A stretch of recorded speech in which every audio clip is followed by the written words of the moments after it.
Good morning. How's everybody? Enjoying the festival as much as I am? So far so good? Yeah? Very good. Well, the panels have been sensational. I'm sure this will be no different. I'm looking forward to it as much as you are. I think it's going to be great. Let me go ahead and introduce the person who's going to be running this shindig for us. It's Pamela McClintock, senior film writer at The Hollywood Reporter. Wow. Pretty cool. So try not to be too starstruck and enjoy the show. Thank you. Can everybody hear me? Good morning, everybody, and thanks to you guys for coming. It's a great turnout, so thank you. And I think I should let you guys introduce yourselves so I don't botch it up. Sounds fine. Hi, I'm Madeline Zima. Hi, I'm Jeff Grace. Hello, I'm Alan Cumming. Hi, I'm Vanessa Ray. I'm Garret Dillahunt. Thanks, you guys.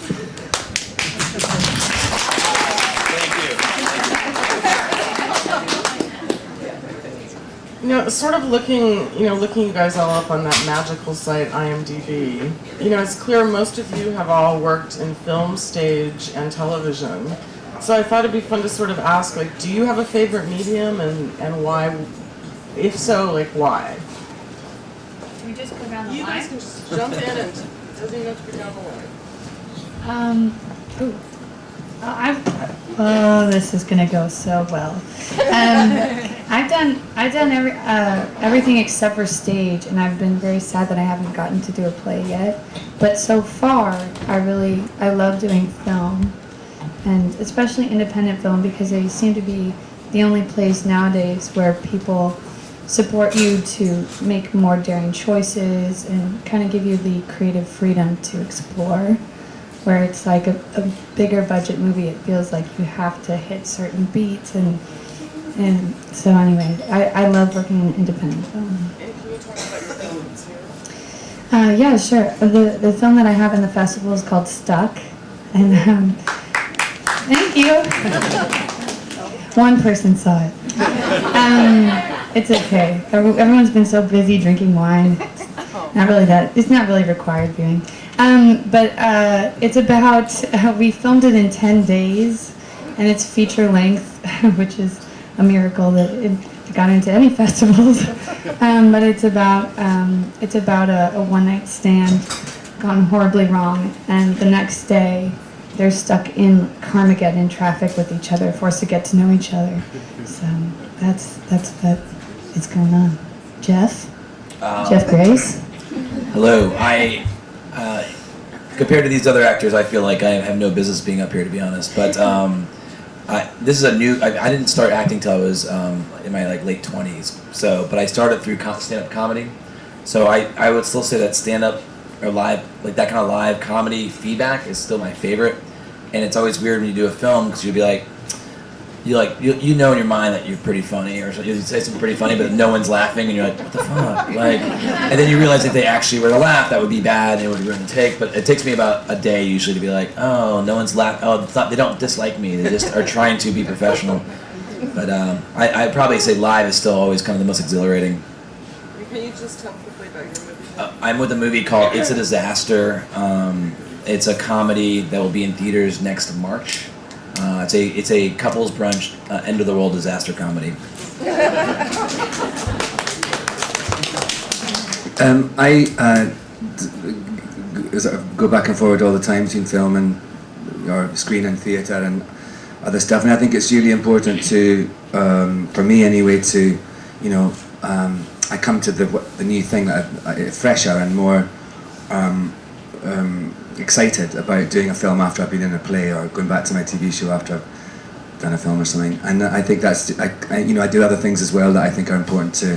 So I like doing lots of different things. I always, when I'm asked this question, I always say, if I had a gun to my head, which is unlikely, really. Someone say, film, television, or theatre. If I were in that situation, I would choose theatre, because, like Jeff said, the connection with an audience is something that you can't get with a camera. I mean, you can get the connect. I mean, it's nice when they laugh in rehearsal. Yeah. When the crew laughs in rehearsal, but really the connection with an audience is something that I think is very intrinsic to why I wanted to be an actor in the first place. So if I did have a gun to my head, I would choose that. And the movie I'm here with is called Any Day Now, and it stars myself and the lovely Garret Dillahunt. And it's a gay Down syndrome weepy. I follow that up. I moved to New York about 4 years ago. I live in Los Angeles now, but I moved to New York 4 years ago to be on Broadway. That was it. It was the only thing I wanted to do was be on Broadway. And the first thing that I got was a soap opera. So I had to be on a soap opera, obviously to pay my bills. And then shortly after that, I was working on a wonderful television show, and I got to do a Broadway show. I got to do hair on Broadway. And that was an incredible experience. And so people always ask me that question, and I think that my answer is always, they're all incredible in their own right. They're all meticulous in their own right. But I think to be a completely fulfilled actor, you still have to do theater. I feel the most fulfilled when I get to work on a project, whether it's a workshop or reading, or it's getting to be on Broadway and doing 8 shows a week, and like that hustle to the theater, and your process before. The thing about film and TV is you have this stop and start, and you're just always sort of hoping that the magic will come when the cameras come back. You don't have another shot when you're on stage. You just kind of have to go for it. So that's sort of my thought on that. And the film that I am in is called Not Waiting But Drowning, and it's a story about 2 girls who are basically, one moves to New York and one stays home, and sort of how their friendship develops and evolves because of that, and the new friendships that you find, and to replace kind of your home. So that's what my film's about.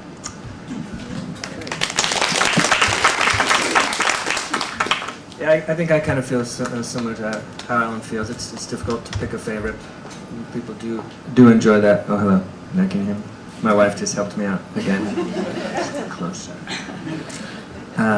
I don't have a favorite, and what I like the most about this thing we do is the change that is required of us in each of the mediums, and how each one sort of feeds the other. I am happy, kind of like Jeff. I started in my late 20s, doing exclusively theater, and I think the notion of ensemble is really ingrained in me, and I find those are the most fun and rewarding experiences I have in film or television as well, when it's real ensemble based, and when I think those are the best projects. And as you know, I'm in Any Day Now with Alan.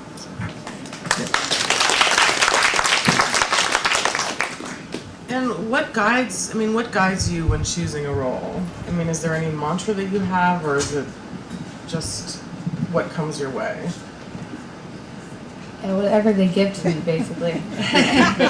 Whenever I audition, I try out for a lot of different things, but I'm not in control of which movie I get. If I was, I would be probably on a set right now, because I love working so much. But I've had to basically audition for every role I've ever gotten and fight my way in over and over and over again. And it's like this idea of going back to the drawing board a lot of the time. But I've gotten comfortable with that, and I have to find new ways of falling in love with it, and like new ways of telling myself like I should be doing this, because I think it's healthy as an actor to question a lot of the time, especially if you have to audition for every role. But yeah, so whatever comes my way, whatever they give me, I happily take it.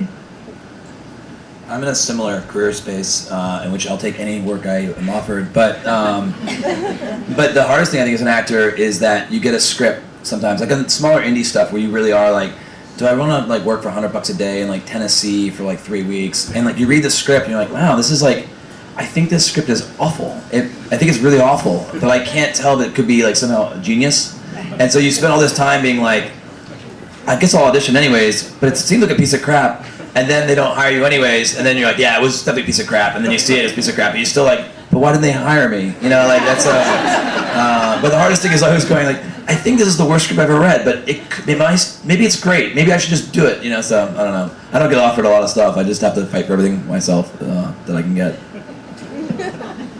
And I think you should stick to your instincts a bit more too. I think that so, you know, I just choose things on a variety of, you know, to do with my boredom level, my financial state, my emotional state. It varies according to what those things are, what level of craziness those things are. And I think it's just important, again, like why I would do theatre or film or write something to have a you know, a sort of smorgasbord of things that keep me stimulated and keep me interesting as an actor as well. I think if you do the same thing all the time, the same type of role all the time, you tend to get a bit stale. So that's kind of my, like, and sometimes things like Any Day Now, when it came along, it was one of those ones, do you want to go to, you know, LA it turned out to be, and do this for 25 cents a day.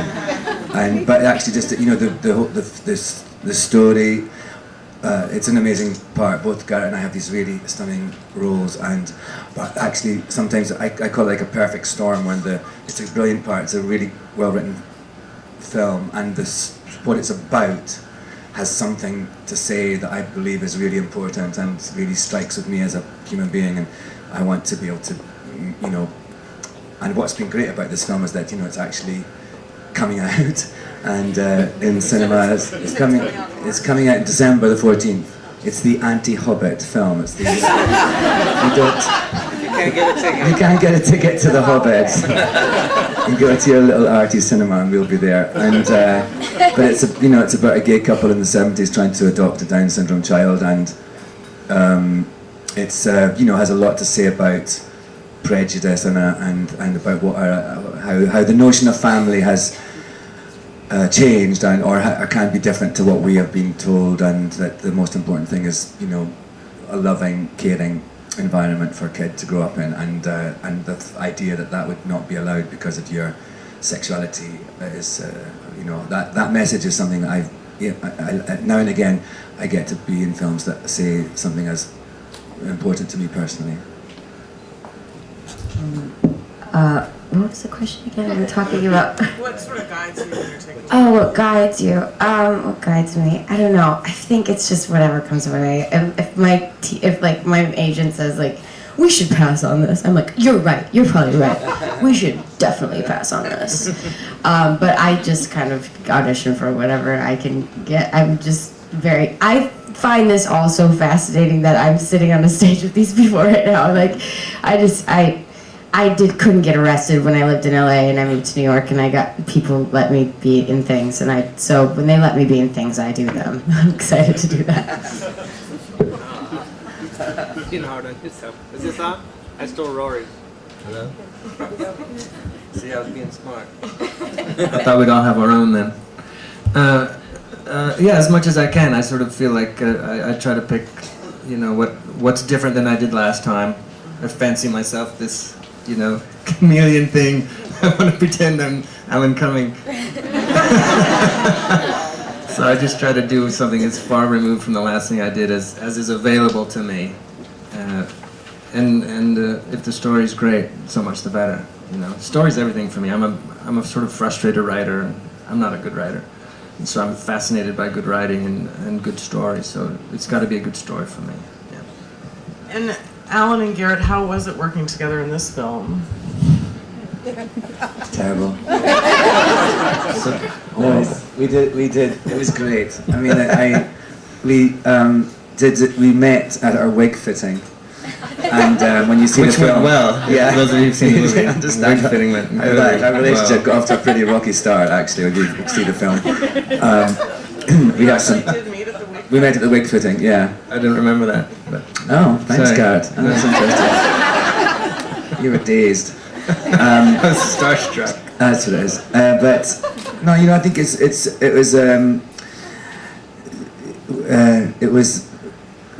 was lovely. Suddenly we were thrown into this thing, and we had to do some pretty intense things together. And I just think I love Garret, and I think he's so amazing and such an amazing actor. Easy. But It was easy. It was easy, and also, but you know, that someone who's so open, and I love that. I'm an open person, an open actor, and it's just lovely. There was never any. We just dove in together, and that's only a thing you can just. It's a sort of Well, you told feeling this great story one night that sort of was indicative of your style and how you approach things. You were talking about how you like to wind up other actors you work with. They like to go on and on about, oh, this scene, it's so hard, right? This scene's hard, huh? Oh, because they really want to like tear their heart out and feel like, oh, I've done this thing. And Alan was like, but it's not really, is it? I mean, you're just pretending to be somebody else for a minute, right? And then you go home and it's fun, right? It's fun. I mean, it's easy. And then just... No, I want it to be hard. It was Dermot Mulroney. Oh, how would you say It was in Berlin. I was making this film. He's like, oh, and I knew he was really struggling, and so I said, but acting's really easy, don't you think? And he was like, and it is, and maybe it is. I mean, I think it should be. It's a misleading term, easy, but it, I mean, yeah, it should be ease. I think I have a big thing about. This is probably the wrong environment to say this, but never mind. American actors. How dare you? No, sorry. Hear me out. American actors have been led or have been encouraged to think of acting as something that closes yourself in and makes it. Or, the method is actually a very, I think, selfish sort of treatise, because it's saying you only have to think about yourself. You go in and in and in and in and in, rather than out and out and out and out and out. And so I found a little bit sometimes when I've directed American actors that you have to remind them that there are other people there, and that there's a camera there even sometimes. And I think it's the thing about with the training in America.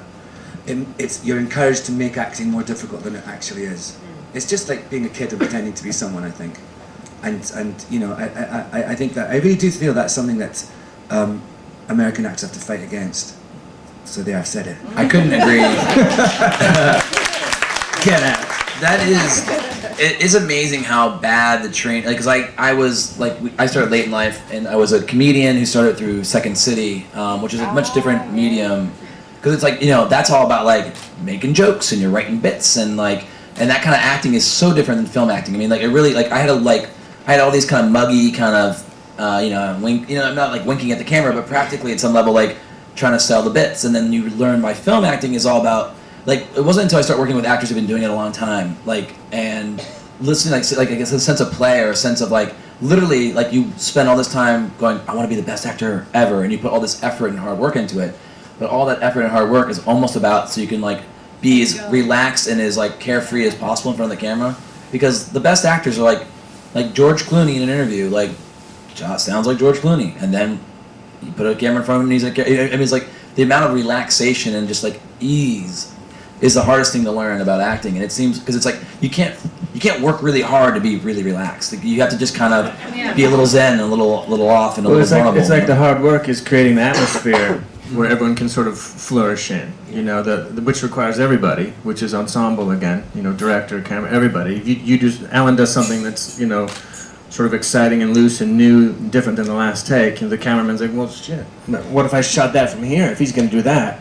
And the director's like, yeah, that would be great, and what if you say this line a little instead? And everybody's excited, and there's a cyclic sort of creativity happening on set. That's my favorite kind of moment, yeah. Because it's like the collaboration is what it's all about. Because you can't be in a think tank by yourself and come up with a lot of new ideas.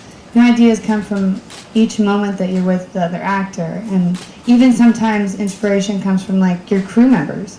I remember one time. No, seriously. No, I'm laughing at I was just laughing that you found that a crazy idea. Well, no, not that it's a crazy idea, but it's a crazy concept for actors to do that. Totally, yes.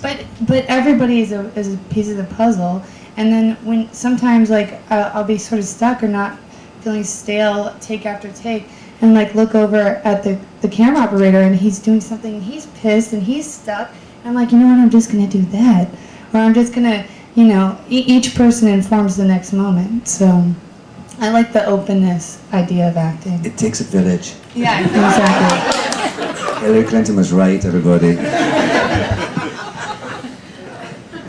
This may be a politically charged question, but speaking of roles and parts and all working together, do you have a favorite movie or a favorite play or a favorite TV show that you've worked on?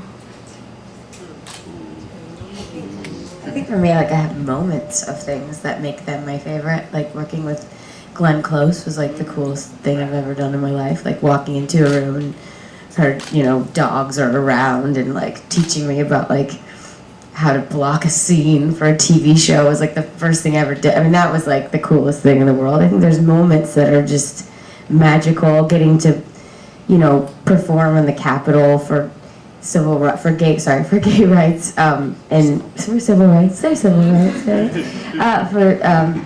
With hair and singing "Let the Sun Shine In." I mean, that moment's like, you can't change that moment. It's incredible. So I think I just have moments that make them my favorites. I guess for me, I mean, my first TV, like one thing that's interesting is film is so free and open. I think TV is almost like the weirdest, like control. Let's just do it, 2 takes, moving on. But like the first TV thing I ever booked was Mad Men, and I loved the show. I was like fascinated with the show, and because my former career was advertising, and I literally like took a cast director workshop with the cast director just based upon the fact like I like advertising. I used to be in advertising. Maybe I can get a role. You know, like I didn't actually play like an advertising executive on the show, but I played like a bohemian countercultural type. But it was like I was on the first episode of season 2. I played this sort of like the first kind of I'm reading Mediations Upon an Emergency, and it's like kind of the theme of the season. And John Hamm is in the bar, and we're like, I tell him off basically. And I'm making a lot of a very small role. It was a good moment. Just enjoy it.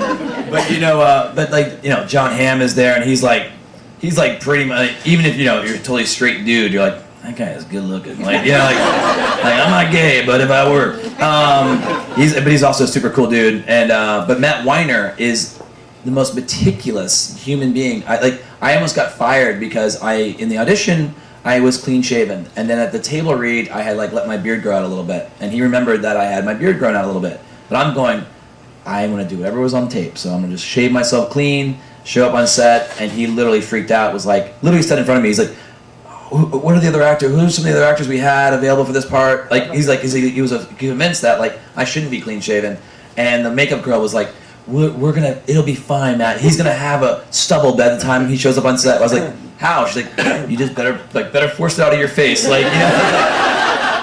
But like just the fact that it's like the level of detail he had was amazing, because he would be like, he said something that was so smart. He's like, well, the show Mad Men is not like people think the 60s looks like this. But he's like, the 60s is actually a combination of the 50s, the 40s, and also things that you're going to see in the 70s. Like there's not but so much bad TV is like the 60s looks exactly like this, but like even today, like some people are dressed like probably 10 years out of date, and some people are a little fashion forward. So I completely lost my train of thought. Okay, I'll take. Good work, Jeff. It was entertaining. My favorite job I ever got to do was a movie that nobody has ever seen, but it was with Renee Zellweger and Forrest Whitaker and Nick Nolte, and all my scenes were with those people. And I would walk on a set and I'd have to pinch myself and slap myself and be like, am I really here? Like, remember that you're worthy of this. You deserve this. You got this job fair and square. You auditioned. But it was three months in New Orleans and working with brilliant. It was called My Own Love Song, and Bob Dylan did the soundtrack, but there was it never got distribution in the States. Anyway, but it was one of my favorite experiences, because it was sort of confirmation that the way I work and how I work is not nearly on the level with them, but that I can hang out in the corner of a scene with them was enough, and it was encouraging enough to go, okay, well, I am meant to be doing this, like, keep going, and it was wonderful. And also, it's wonderful to work with actors who exceed your expectations of what a human being is, because their humanity is bigger, because they love what they do, and they're kind. And I love working with people like that, and Forrest and Renee were like that, and Nick was like that. He was fun. But people who inspire your humanity to grow, and they remind you it's okay to be a good person, and it's possible to be kind and successful. So whenever I work with someone like that, it's my favorite. But that was my favorite job ever. Yeah. I really agree with that about kindness being that. You know, my favourite things are when I've had fun and done it with nice people and made friends, and you know, that I think it's really important that you value the experience at the time rather than always thinking what the end product's going to be and what that can do to your career. Some of the most fun jobs I've had have turned out to be the shittiest films ever, and likewise some of the most miserable experiences I've had have turned out to be very, very good films. What were some of the good experiences? That turned out to be shitty. You got an hour? That's not. I'm not going to say that. That's not nice. You know, like when people ask this question, I think my favourite, the most fun I had doing a film was the Spice Girls film. Because Because I just had the best time. I was in London, I was at home for the summer, I was with the Spice Girls every day. I was learning the Spice Girls dance routines from the Spice Girls themselves. It was just like being inside a, you know, packet of candies every day, and it was just really great. Everyone had a laugh, and then, you know, and also I think the film was such a fun kind of, you know, one of those. I really liked it, and so, you know, that was a great time, and I kind of say that on purpose because I think people think you should say, like, you know, some very, you know, The Tempest or something like that, or, you know, just I actually think it's important to remember this should be fun. You know, you should have a good time, and actually the end product to me is irrelevant actually to the experience of after doing so many things where I thought it was going to be great and I had a really great time and it's turned out terrible. I think you can't, you know, it makes you value the actual now much more, and the people surrounding you and stuff like that. Because as an actor, like, you're totally it's out of your hands. Once it's done, and they call cut and they move on to the next scene, it's over for you. So you gotta enjoy yourself. Bad actors do their bits. What? There's other really bad actors do their bits, and you can't do anything about it. You're not in control of them. But then, Favorites are hard. Favorite questions are hard, aren't they? Yeah. What's your favorite movie? You're like, today, it's... Yeah. But yeah, experiences probably are my most favorite things. What was? And I keep hoping there'll be better ones, so I don't want to say like, well, back in '07 there was this really great. And what was it like working on No Country for Old Men? Well, it was great. I mean, the freaking Coen brothers, you know. I wish I could have been there longer. I was only there for a month, and Javier Bardem was pretty cool. Tommy Lee Jones and I got along, which was big news. Yeah, he's an interesting cat. But you know, I couldn't tell you which Coen brother did what. You know, they did everything together, and they seemed very shy and sweet. And, you know, they'd kind of walk up at the end of every take and kick stones and be like, "Well, what'd you think? Did you like that one?" And I was like, "Yeah, I felt pretty good." "Well, you want to do another one?" "Okay, okay, let's do it." And then walk away. And go again. It was really easy, and it was fun to be in those places. I kind of had 3 directors because Tommy Lee also is a director. You know?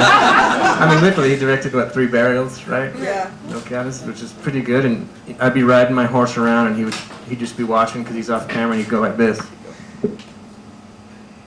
And I was like, "My feet too far out?" He's like, "Yeah. All right." Which is great. Yeah. Good movie to be part of.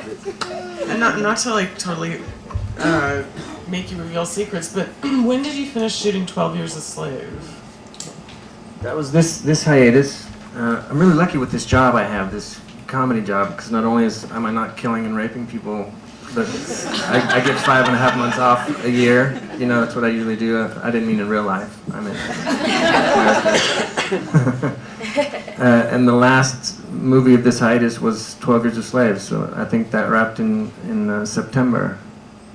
So yeah, just recently. It's a new Steve McQueen movie based on the true story. I think there's a book called 12 Years a Slave, this guy's memoir about a Chiwetel Ejiofor plays him, who was a freed black man, sort of pre-Civil War, who was kidnapped in the North and sold into slavery in the South. Under a different name. He just disappeared from his family. He was a violinist, a successful man with a family, and spent 12 years trying to get back home, you know, being shuffled around, suffering incredible abuse. Plan B is doing it. I think it's how I got involved because of Jesse James. And it's going to be beautiful. It's a great. I'm a huge fan of Chiwetel Ejiofor. Do you guys know who he is? Yeah. He's a Nigerian-born actor. Lives in London now. He's in Kinky Boots. I mean, he's still my kind of guy that I aspire to be because he does wide range of things and inhabits them so fully.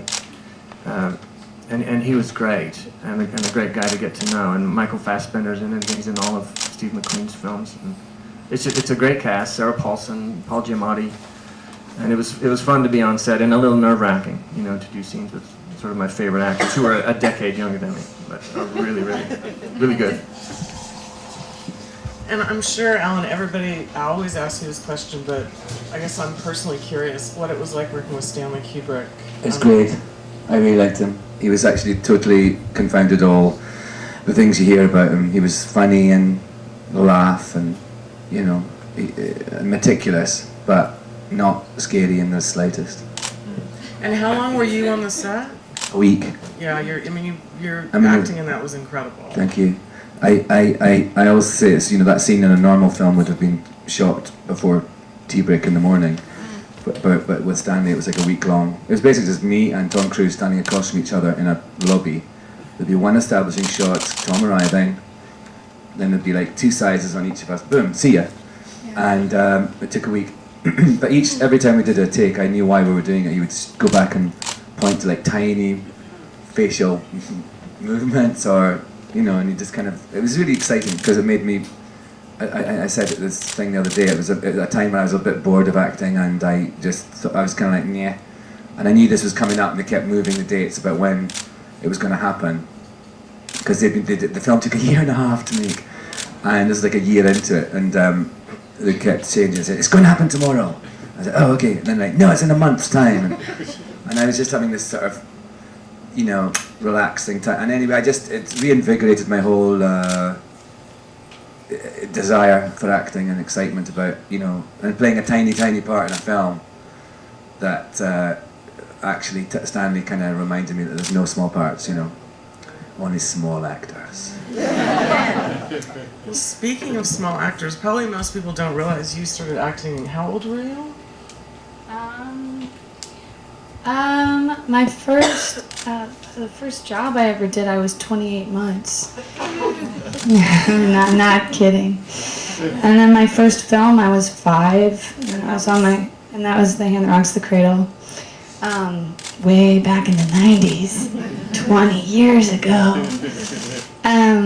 Yeah, and then my first series was The Nanny. So I've been acting. I don't know anything else except for acting. That's the only art form that I'm really, really well versed in. So I have 25 years experience, and people are like, how old are you? And they always think I'm lying or something. I'm like, I'm not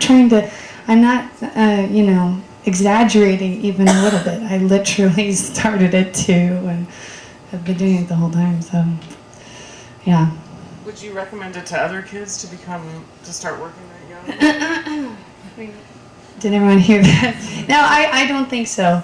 I mean, if a child really has a desire to do it, then they should wait as long as they possibly can, because it definitely affects you psychologically, and I wish that I had a sense of identity that wasn't just an actor, you know what I mean? So there are things about that I love, but I didn't decide for myself to become an actor until later, when I actually had a consciousness that was sort of formed a little bit.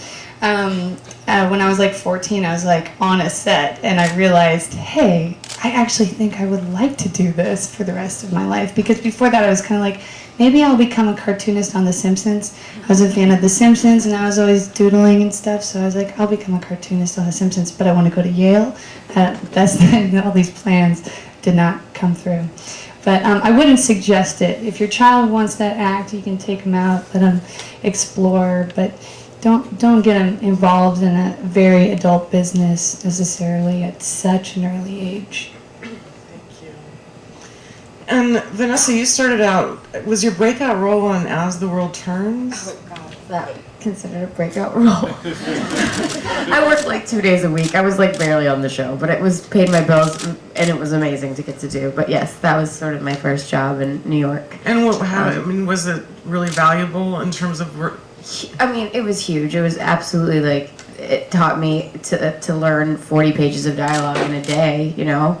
The night before, all my friends are going out and I'm like, okay, I need to like learn all this material, and then I was doing hair at the same time, so I was shooting during the day and doing the show at night, doing 8 shows a week at night, so it was, you know, I had a lot on my plate, which was perfect. I mean, it was like, it's absolutely the way it should have been. I wouldn't have it any other way, but yeah, so that was sort of my breakout role, and that's, you know, and that, like I said, I moved to New York to be on Broadway, and it was sort of this like huge blow to my weird small ego to be like, oh, now you're on a soap opera. but it taught me to pick things up quick and make decisions quick, and you know, and just kind of roll with the punches, which is great for when you're doing an independent film, because you don't have huge budgets, and you don't have a ton of crew, and you kind of have to just kind of roll with what's happening. And now I live in LA, and it's funny, I feel like it's like a dreamland there. It's like fake, you know, because you work in New York and you're on the streets of New York, and you're not rarely in studios and dealing with the elements of weather and subway systems and all these things. And you live in LA, and then all of a sudden it's like, oh, welcome to your beautiful weather and trailer, and would you like a lip gloss, and here's someone's here to paint your fingernails, and you're like, what is happening? It's a magical place where you don't have to, like, it's funny, you were talking about how American actors like feel like we need it to be so tough and hard, and I think I sort of was masochistic in that sense when I moved to New York, for sure, where I was like, everything has to be hard, and if it's not hard, I'm not going to feel it. And then I think running the gamut, you burn out, frankly. You know, after 2 years, I was like, I don't have a sense of identity. I don't know, you know, what I want to do next. Now I feel like I've done all of these sort of big dreams came true, and I mean, none of you know who I am, but they were big dreams for me and my family. I was paying my bills, not waiting tables, you know. But all these big dreams in my life had come true, and I was sort of like, but what do you actually want to do with them now? Now you have to come up with new dreams and new goals and new, you know, you have to like want to have a daily schedule that's your daily schedule, that's not somebody else's telling you what to do. So I don't know if that makes any sense. That makes sense. I was in a soap opera too. You were? Which one were you in? I was in one called Take the High Road. It's in Scotland, you've never seen it. Wait, I mean, Alan Cumming is a big fancy actor. Yeah, I was in a That's soap really opera. And I was just out of drama school a little bit, and it's true, I think what you say, that it taught me to, you know, be prepared. It was in those days, you had to do it as live. It wasn't live, but if you made a mistake, you had to go right back to the very start of each scene. Yeah, we had to do that too. Yeah, it's crazy. It's crazy. How long would that be? Would that be 5 minutes? Many minutes, yeah. And so it makes you, it has a sort of a sense of theatre about it, a performance about it, and then you learn a lot. You have to learn to be very, you know, on it, and also I think you have to learn how to deal with bad material, to make bad material work, and that's like, you know, that's a really good skill to have as you go through life, and yeah, dealing with bad There's material. a lot more bad There's a lot of it material about. Can you give like a favorite scene that you did on the soap opera, each Yes, of you? yes, I can. Okay, so I was an evil woodcutter, and my name was Jim Hunter, and I was staying with the lady who ran the post office in the village. It was in a little Highland village in Scotland, and I was stealing money from the till, and I also got the local beauty queen pregnant. So one day she was called Carol something, and it was the 80s. I remember she had big hair. When I was kissing her, I always got hairspray in my face. And anyway, so then my favourite scene is she was she was pregnant, and I was like, "What? You're pregnant?" And I said, "Come and meet me tomorrow in the forest, Carol." And she's like, "Okay." So you see me, I'm like, it's on YouTube. You see me, I'm like, I got my chainsaw and I'm like cutting down a tree and I got a big mask on and you see her walking through the woods going, Jem, where are you? And then you see me, I hear her and I lift up my gauze thing, what do you call it, my mask thing, I go, over here, Carol. and she comes, she's walking through, and all of a sudden you hear, and a tree falls down, she's like, ah! And I chop a tree down on top of her because she's pregnant, and then of course, the tree's on top, she's underneath it, and there's one tiny little scratch like that, and she's like, she's still alive.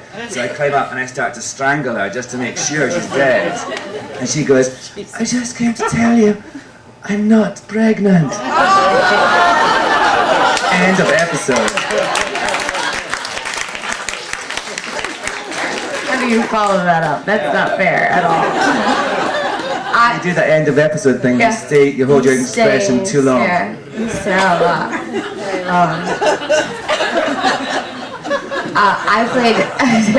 I played Terry Ciccone, named after Madonna, and my character was a chef/nanny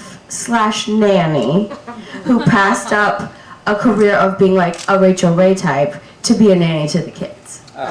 She was pretty cute, but but of course, my uncle and my family was a big Italian family, so we were in the mob, obviously.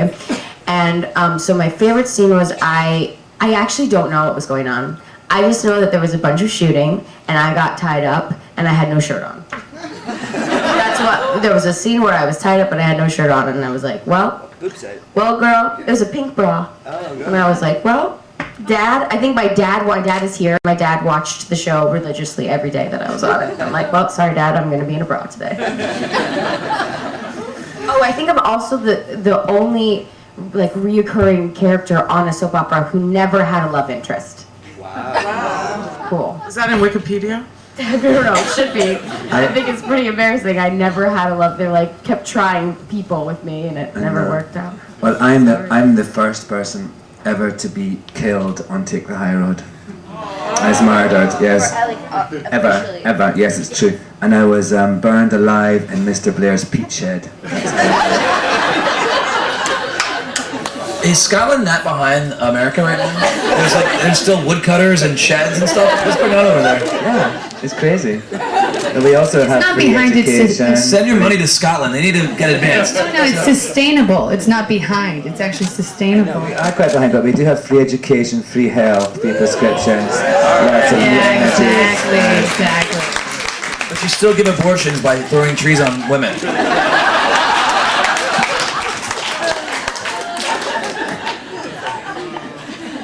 Sort of, Jeff, you obviously got your start in stand-up. I mean, how do you, like, what are your goals? Do you want to make the fight? Let me rephrase that. I mean, do you love working in film? Why are you here, Jeff? No, I think I quit advertising or like almost near the age of 30, and everyone's like, you're completely. I mean, I think literally all my friends were like, good for you, and then like talking shit behind my back for sure. And recently, I just had a premiere in New York City. Actually, John, who I told you, came up to me afterwards. He's like, "I'll be honest, when you quit advertising like 5 years ago to be an actor, we all thought you were kind of an idiot. But you were really good in the movie tonight." I was like, "Good, you've confirmed my worst fears." Is that everyone thought I was an idiot. But I was like, my initial goal was like, I just want to be able to pay my bills doing this somehow, and not to wait tables, which I did for a while. You know, I actually quit advertising, and the only waiting tables job I could find in all of Chicago at the time was in the building I used to be an executive at. So, and yeah, well, I mean, also just like I never waited tables before, so I just lied to them. You know, I was like, of course, like I remember the first week I was there, people would be like, just put that plate in the bus tub, and I'd be like, yeah, where are we keeping the bus tubs right now? And they're like, it's right there, and I'm like, just point it to, what is a bus tub? And they're like you waited tables before? I'm like, yeah, we just called it something different. We didn't call it a bus tub though. But so people would walk up to me and they'd be like, hey Jeff, what's going on? Are you still on the Altoids account or this or that? And I'd be like, no, actually, I'm not, but what would you guys like to drink? And they'd be like, what? And like, I'm your waiter today. It's a long story, so I mean, you get I finally am paying my bills as an actor, but you're like, God, there's so much more work you'd want to be doing, and there's so many more directors and like you're just, but it's like it's a. I mean, I'm a director now because I literally couldn't control. Like I can't sit around waiting for the phone to ring all the time. So I want to make movies until someone hires me to be in them. But you know, a goal is sort of just continue to like keep your mind open and learn as much as you can. Because I feel like every movie, every little thing I do is like I look back, I'm like, oh my god, I feel like I know so much more now than when I did that thing. So you just hopefully always learning, getting better, and hopefully get to a level where maybe the work is kind of coming in steadily, I guess. And what's next for each of you?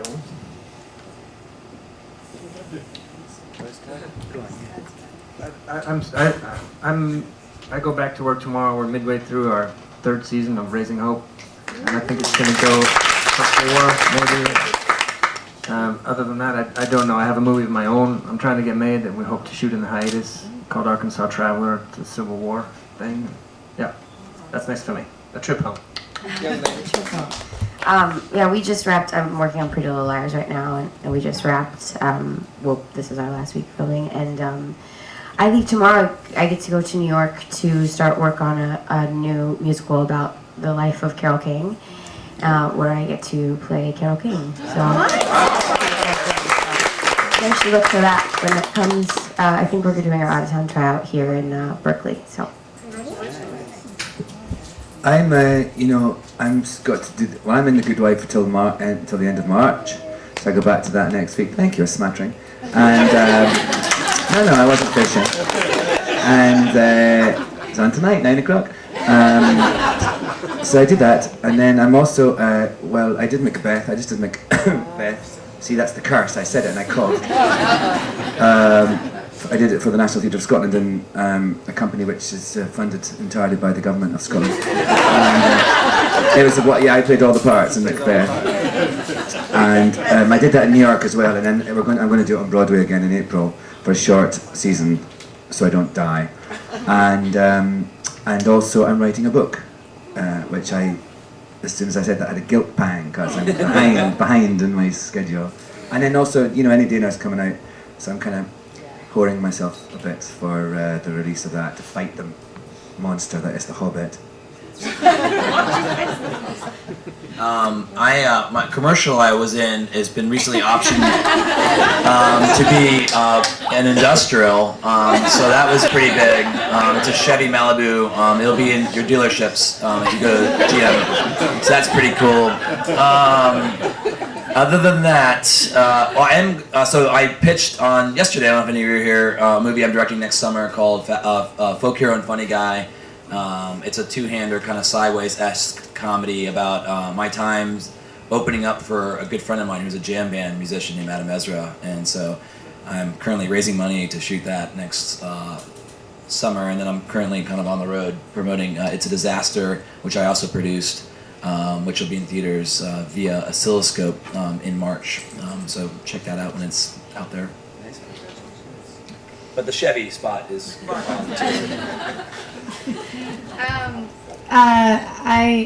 what's up next? Going home, hang out with my dog, and I've been promoting Stuck, which doesn't have distribution yet, and I was promoting my film Crazy Eyes.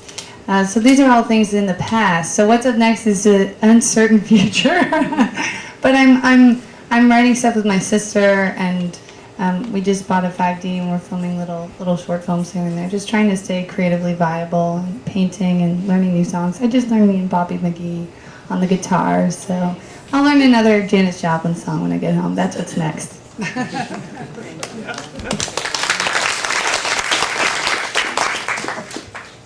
We can open it up for questions now, and I think that mic right there, if you want to come up to do they need to use the mic? I'll use the mic. I'm Alison Burns from Toot Sweet Social Interactive Television. I just want to ask the panel, if you were voted in as president, what's the first thing that you would do to help aspiring actors and actresses coming through the system? Is there anything you would do? Sorry about that one. And I loved your pitch yesterday, Jeff. It was absolutely brilliant. Oh, thank you. Well, I would just pour more money into the education of this country in general, I think, and that would help everyone, but also would have a sort of a layer of creativity on top of what we have now, and that would hopefully help people. I mean, we were just talking at breakfast, and I think it's really interesting about how the last couple of years ago I went to lobby for arts funding for the Creative Coalition in Washington, and you know the National Endowment of the Arts, which is technically the only federal body that gives any money to the arts in the entire continent of the United States of America. The budget for the whole thing is only $120 million.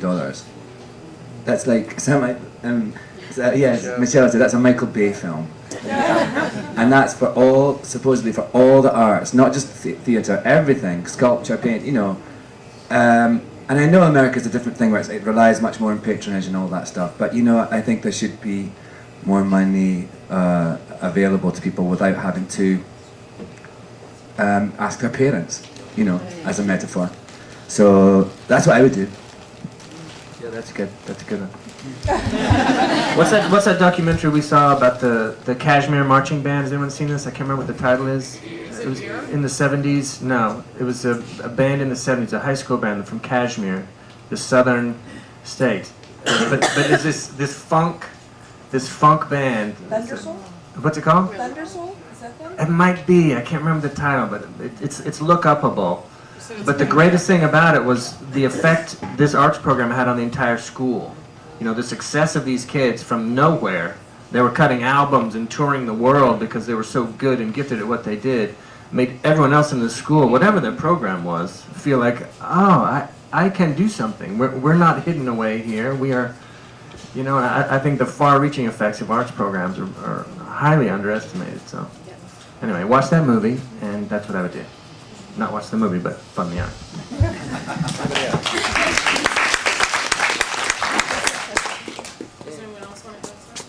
I just totally agree with everything that both Alan and Garret said, so that's basically, I think we're all in agreement about that. Like, the more arts and the more funding for education in this country that we don't have to pay for and be in debt for our whole lives would be great for everybody. And donate to the Actors Fund. Hi guys, my name is Alicia. I'm a local actor in San Francisco, and I guess my question would be, what's the best piece of advice that you've received through your career? Maybe I can apply it towards mine. I'll give you a good advice, is that you have to leave San Francisco, I think, and go to LA or New York, because the opportunities are, I would imagine, fewer and far between in San Francisco. But I always think that, because I'm closer to probably where you are than maybe some of the other guys, this sounds so lame and so cliche, but like, spend the money on the headshots, because it's really, when you're starting off, it's the only thing. And I'm a producer too, and a director, so like, it's amazing. Like, I can literally, before I flip over someone's headshot and resume, like, I literally pretty much know how experienced they are by the quality of the picture. And it sounds so lame, and it sounds like you can't spend too much money there, because when you start off, literally all people have to go off is this stupid picture of your face. And now it's even worse, because it's now digital mostly. So it's like, basically make sure that that 1.5 inch by 1.5 inch square that represents your career. I mean, and so like, I would say, like, invest in that, because you might find that you get like a lot more opportunities in more rooms, and you know, the more you audition, the more you're gonna get better. Because like, that's the other thing I think, is this business is actually not about, well, maybe at your guys' level, but like for me, it's still like, I just suck at auditioning compared to how I am as an actor. And like, I can't believe how many times I go in a room and go like, oh man, this is the perfect part for me, I'm gonna nail this, and then you go in and like maybe you stumble over the first line and then it's over. And like, so just create as many audition experiences for yourself as possible, because that will get you over that hurdle, because that's the hard part, I think. And also hang out with other actors and read plays, and just be creatively viable on your own, and take your career into your hands as much as possible, because you, as an actor, it's more like a hobby. You're really sitting around waiting for the phone to ring, unless you're these people, because the phone is always ringing. But just be creative. Like, read lots of plays, read lots of who have watched lots of movies, get inspired by like the old greats. Like, I wish a lot of young actors and actresses nowadays would watch movies from the 40s and stuff with Frank Sinatra and the old greats, because they had this sense of showmanship and presence, and I feel like that's sort of missing in a lot of young actors. So go back to the old classics, because that's the best advice anyone ever gave me. I can't remember what the advice that I got that was best, but I always think that it's important to be yourself and to have a sense of who you are, and to resist the resist other people who tell you to become a type, to be more marketable. Because I always think you are the most interesting thing about yourself and your experience and your life and your thoughts, and that is what makes you stand out from other people. And also just, you know, if it's not working for you, do something else, because there's be happy. You know what I mean? I think you should try not to equate success in the terms of the showbiz world with success for you as a person. Mine came from an actor that I worked with named Gavin Creole, who's very awesome and inspiring. He's great, right?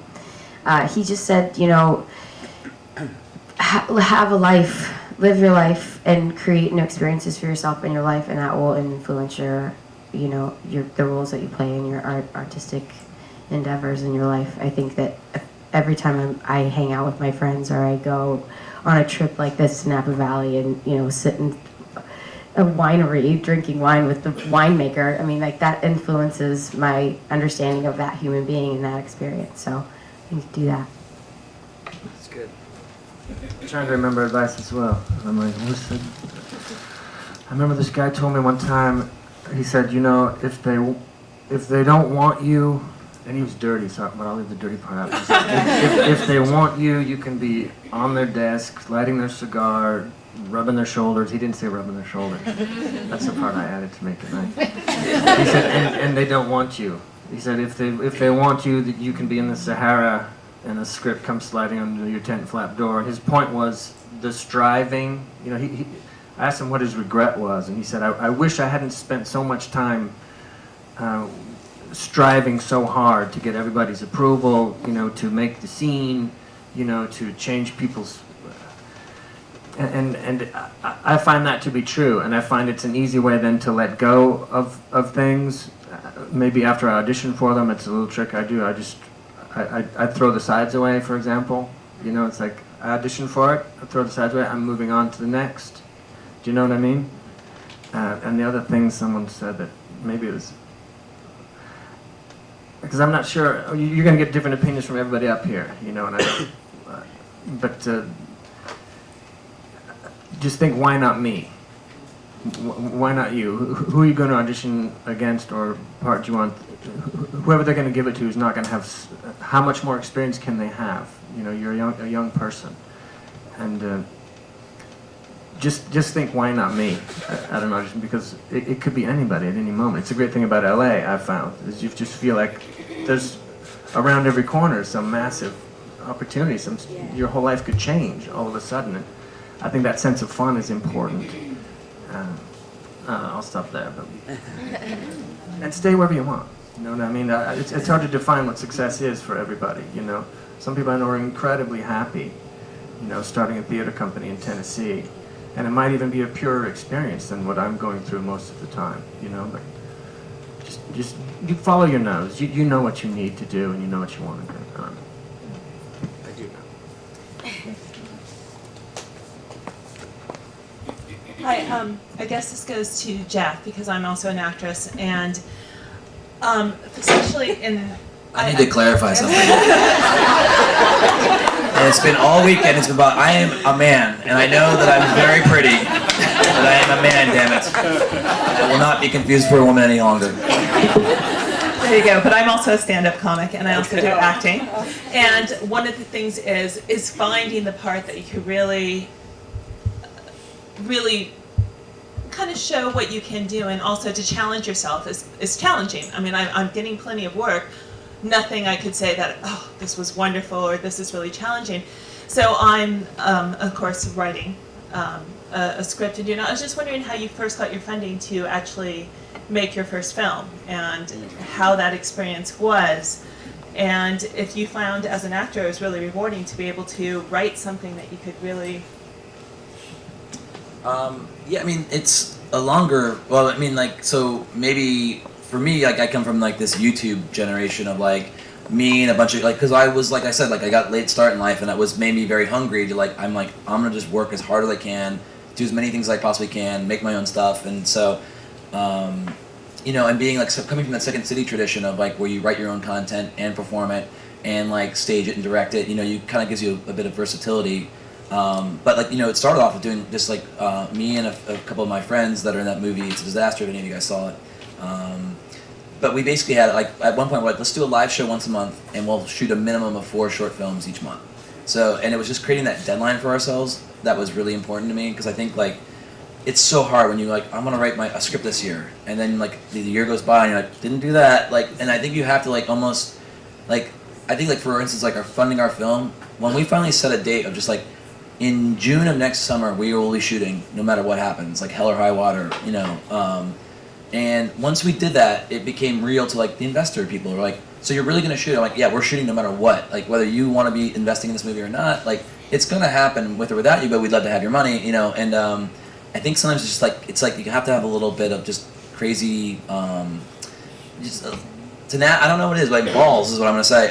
It's just like, cause like you just have to be like, we're gonna make this movie happen, and it's gonna happen. And I think that's what you have to do. Just like give yourself a deadline and stick to it. And because it's so easy to loaf, and it's because your own fear is like I'm not good enough, or this won't be good enough, and maybe I'm gonna fail. But I think setting deadlines is like helped us a lot.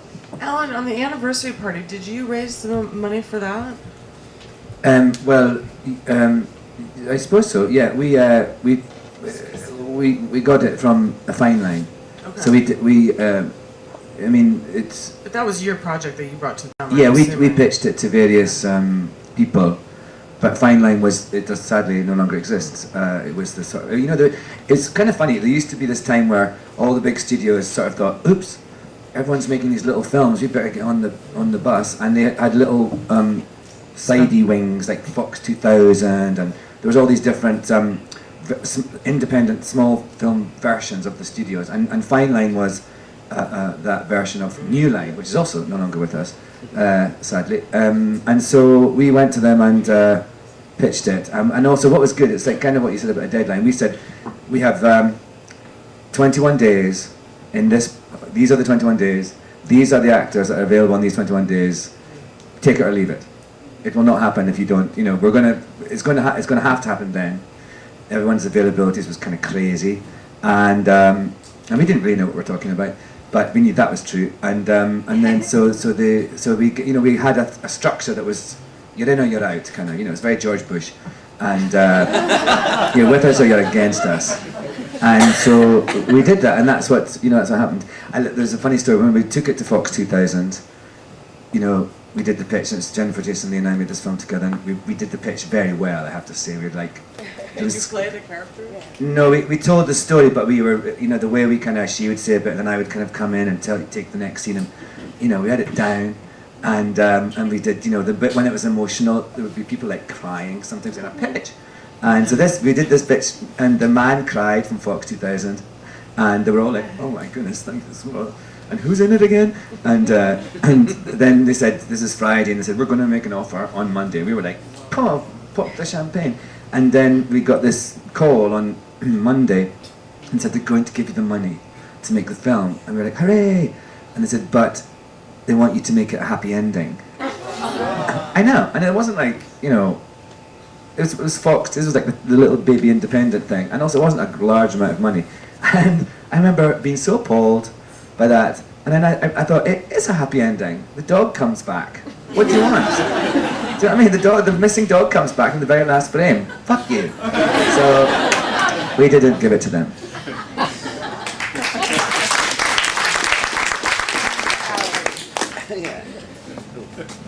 Hi, also Alicia, also an actor, and my question actually has to do with the classics. Alan, I know you've done a lot of Shakespeare.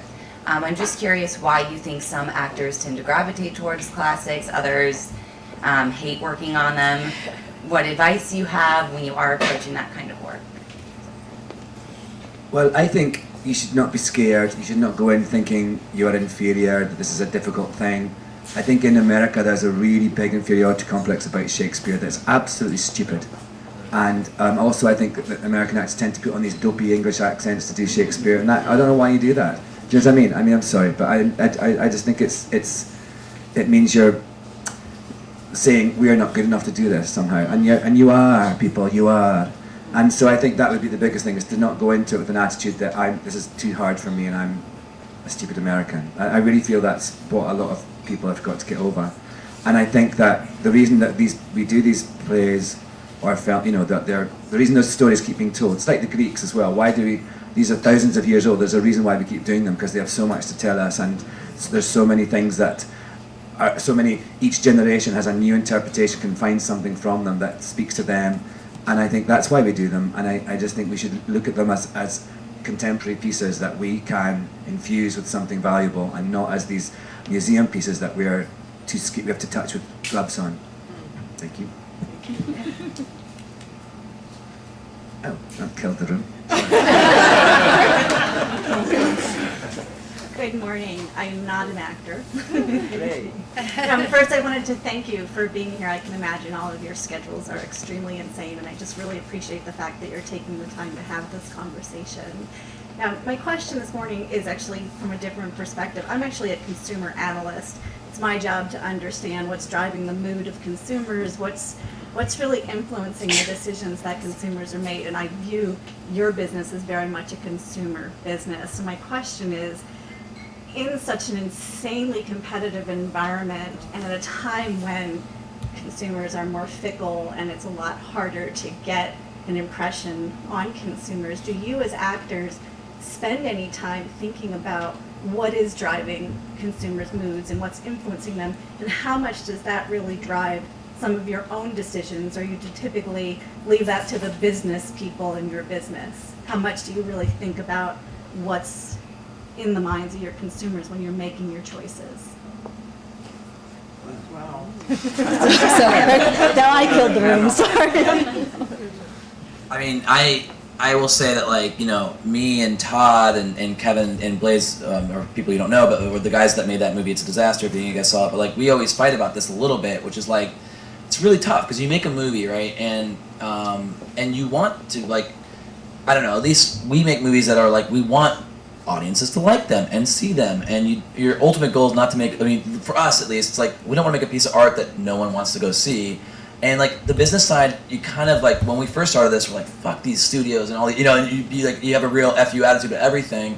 But then as you do it more and more, you're like, maybe we should start to make stuff that like people do want to see, or that we can make something really interesting and cool and have it as a statement, and maybe wrap it in stuff that people want to see. And you know, when you say like what consumers, what they want, I think that's like impossible to guess. But I think it's like one of the I don't remember who told me this, but like they're like, the more intensely personal you make something, the more broad appeal it will have. And because it's like, and when you try to do the opposite, which is like the heart of all the crappy TV and film you see, where it's like, every character's kind of generically accessible, you know, it's like, that's never very interesting. But if it's like a story about, you know, like a firefighter who's got a missing arm and he's got Tourette's, like, that's where you find humanity, you know, but it's so specific.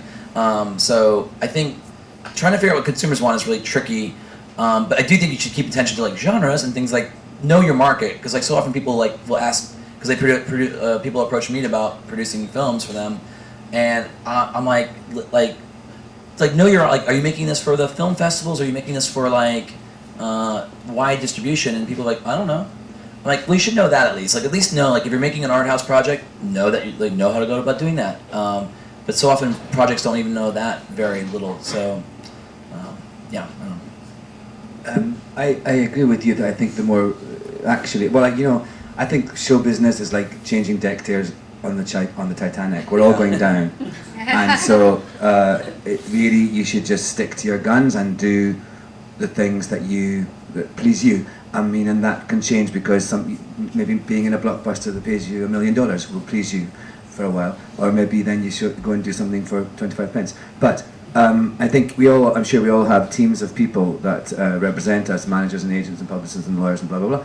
I think it's their job to tell us, well, you know, this blah, blah is not tracking well, or, you know, this is the kind of hot thing that's going on. Like, kind of, I guess what you're saying, they analyze the marketplace and inform you of what it is. Also, you know, I think the good thing with this explosion of information on the internet and everything is that you have access to so many.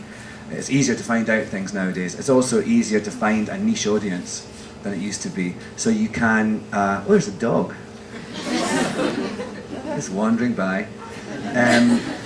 So I keep a healthy ear open to what's going on in the world in all areas, but at the same time I think that I let all the business people do more of the business. And for example, Garret and I's film Any Day Now, I kind of jokingly call it a gay Down syndrome weepy. It's not what you'd think it's not screaming multiplex to you, and it's been so embraced, and it's coming out, and it's doing so much better than I think any of us could have expected. And I think that's because it's a personal story that really connects with people on an emotional level, and they come away having had and we're going back to the Greeks, it's some sort of catharsis that we all share together by being in the room and watching this beautiful thing. And that, I think, is what, that's when I say stick to your guns, that's what I think it's all about. Whose dog is it? Oh, good. So, this morning I wanted to quit my job, so I'm wondering if you guys had a moment where you really just wanted to quit. Just give it all up. Absolutely. But it's very frustrating because you fall in love, like reading a script and getting emotionally attached is like falling in love with someone before you've been on a date with them. And so you create this unhealthy balance, which I have to trick myself a lot of different ways in order to get over that. But when I've done my best and I've gone into a room and they say, we haven't seen anyone better, you're the best actor, like you did the best, you read this the best, and you don't get the job, and then you go, well, I don't know what to do, like how else can I be better than the best if I didn't get the job, like what does it matter? It's so you have to, it's important to stick to your guns and do what feels good to you, and that acting in itself has, and finding the moments and the emotion and the connection to the story has to be satisfying enough on its own, aside from success in your career, aside from getting the job, that you go into a room and audition and that you did something for yourself, you accomplished a goal that you set for yourself, you felt like you did what you wanted to do, and that's the only thing you can do as an actor when you're still auditioning to get jobs. So. I want to give up my job quite often, actually. The other day I thought I'd like to be a magician, and I have seriously thought of stopping at some time. I do, because I write and do other things, I kind of flop back and forth, but I would like to be a gardener, and maybe a psychotherapist. I really would, and I think it's healthy to have, I think I could do something else, if it all ended, but I could do something else. I have skills, and so I think it's healthy. I don't think, if it all stopped, I would be happy and do something else like that. And also, there have been times in my career when I've actually thought I want to leave this specific job. I want to walk away. I want to get on the plane and just go away and not do that, because it's just been so horrible. Like in X-Men, I wanted to leave that film so badly. Yes, I did. That is so awesome of you to be honest like that. I love that. I wish I could be honest about all the stuff I want to tell you. Well, also, I'm sure there's times people, I've certainly wanted to quit specific jobs, and I'm sure, but there's also times they wanted to fire me too, and didn't. But absolutely. Why did you want to leave X-Men? I wanted to leave X-Men because it was so, I was so sad doing it. I was exhausted, and there was things going on that made me feel really bad about being in show business. And I had to keep going back every day into that environment, and it really got me down. And Nothing worse. it's horrible. It's just the worst thing, feeling that you're validating a terrible, ugly, hideous system. Anyway, the film was good. You were good. Thanks. Well, first off, I'm a psychotherapist, and I want to leave my job sometimes too. Yes. But on a lighter note, are there any really wild or crazy experiences with fans that you've run into, or What's the funniest thing somebody's ever said to you or given you? Yeah, go crazy. I'm still waiting to have a fan. I'm your fan, Jess. I did a very graphic sex scene, so I've had lots of people come up to me and say all kinds of crazy things, and it always feels very uncomfortable. And then because I was nude on camera, and I did this scene where I punched someone mid-coitus, the people always come up to me and they tell me so often, they're like, "Will you just punch me?" And I'm like, "Oh God, please." Or they're like, they say things to me that I'm shocked by because I was nude and I did this like graphic thing. They feel they have access to me in a way that's not real. But I understand that side of it. It's like, oh, they feel they know me, but it's very uncomfortable, to accept those kind of weird requests from people you don't know. So I've had people say all kinds of crazy things to me that I won't even repeat in public. So anyway. Oh geez, I would go. Not like weird things, but like fans have made me like mix CDs and stuff. Like when Hair was closing, people were really concerned I was going to go to a dark place, which they were fair to think I was going to. So they made me like mix CDs and T-shirts, and I'm on a show where the predominant age of people watching it are girls between 14 and 22. So there's a lot of Twitter handles that are not me. There's a lot of, talk about, that kind of thing. I get wild encouragement from people that I don't know all the time. The fans are very lovely and kind to me for no reason at all. So I don't have any crazy stories.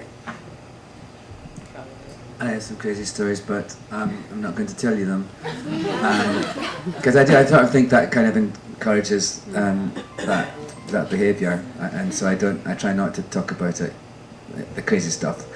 So I'll tell you a funny thing. So I was in the L Word for a while. It's that lesbian program, and during the course of it, my character got penetrated by a lesbian with a strap on. Thank you. And it was a daring episode. Anyway, so whenever anyone comes up to me and says, "Oh, I loved you on the L Word," I always say, "Oh, you saw me getting fucked up the ass by a lesbian with a strap on then?" And they always go, "Yeah."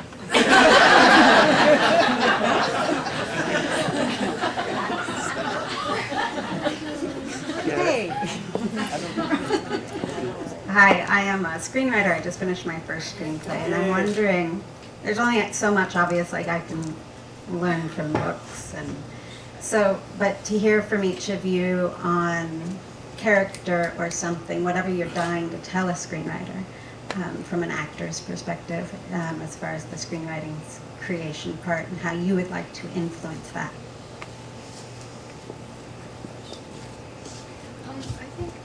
I think this goes back a little bit towards the personal story being the universal story, and if you build a great story, great people will be attracted to it, like great actors. We just want to emotionally connect. So anything that's emotionally powerful and is personal and you felt strongly about, that's the thing that you should infuse your writing with. The right when you know thing. I agree with that a lot, and I think the number one thing I see in a lot of writers that are new is that, and I do it too, is it's really hard not to write like you think movies are. Does that make sense? Like, so people are like they're like, I'm writing this to be a lot like that Julia style, or like with that, they're writing the genre before they're writing what they want to write. Right, yeah. And like so many times I read a script, the number one thing that annoys me, I'm like, that doesn't happen in real life, or people don't talk that way. And I think just being ruthless about that standard of like, does that? I'm not trying to be that literal. Like, obviously in X-Men 2, I know people don't teleport, but you want to be like, if someone did teleport, exactly how would that really make you feel? Or like, and I think that level of like, just stay away from the genre tropes of being like, 'cause I know some people are like, well, I wrote that scene because I feel like in every movie you need that scene. I'm like, that's the worst answer, you know. And I think just the more specific, more personal, the better it will be. I think my question, because I feel like I have a feel for that authenticity and that drive of telling a story that moves me. I'm wondering, like, from when you're reading dialogue, when you're reading character arc, when you're an actor, and you're reading it going less from maybe it is from an authenticity of would that character do that in this story. But if there's just anything that stands out as specific, like if only writers understood that as a director, that as an actor, we need this, versus a different element that it's harder to quantify. Does that make any sense? I think so. I think there's a danger. I think my thing I find, you know, anyway, start that again.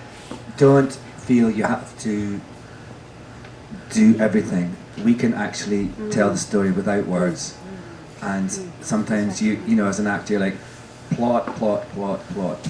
You know, you think, I don't need to say this. I can do this with my face or my body, and I think that's obviously you know, you never know who's going to be playing the part. It might be rubbish and not be able to. But I think ultimately it is always better for it to be a marriage of the two things, that you don't err on the side of brevity and precision than having to feel you need to tell everything all at once. I understand sometimes when it's a screenplay and you're just reading it, you have to you have to do everything like that. You know, that's the thing, because often screenplays are to be read rather than to be And I can't say thing. he reacts this way, you know. No, exactly. I mean, but you can. I always think stage directions are the best part of a screenplay. Those are the parts that the audience never see and are never going to hear. But you can. A nice pink. I think they're giving us the. Is that it? So yes, that's what I think. Thank you. Good dog. Well, I really want to thank you guys again for coming today and spending so much time talking about talking about yourselves and your craft. So thank you for having me. Thank you all for coming.